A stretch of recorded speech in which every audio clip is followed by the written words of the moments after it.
Pemirsa, dalam rangka menyemarakan hari lahirnya Nabi Muhammad SAW, panitia Maulid mengundang Tengku Zulbahri dari Kecamatan Luang, Kabupaten Aceh Besar sebagai penceramah di Menasah Gampung Baru, Kecamatan Meraksa, Kota Banda Aceh, Sabtu malam ini.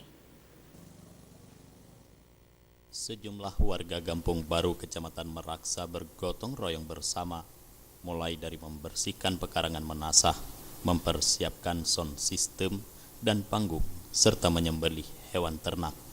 Gotong royong ini dilakukan guna mempersiapkan acara puncak ceramah agama peringatan Maulid yang akan digelar malam ini di halaman menasah setempat.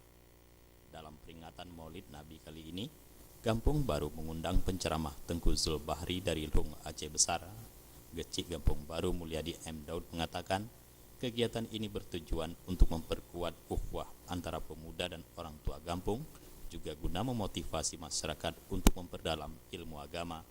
Oleh sebab itu, pihaknya sengaja mengundang Tengku Zulbahri sebagai penceramah agar dapat memberikan nasihat-nasihat dan sudut pandangnya tentang berbagai ilmu agama.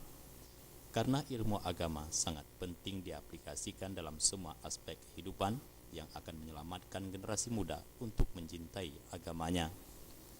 Sebelumnya, dalam rangka menyambut Maulid Nabi, panitia peringatan Hari-Hari Besar Islam Gampung Baru juga telah menggelar aneka lomba yang diikuti oleh para santri dari Balai Pengajian Desa setempat. Pengumuman pemenang aneka lomba sekaligus pembagian hadiah dan trofi akan dilakukan malam ini. Jufrizal, Aceh TV.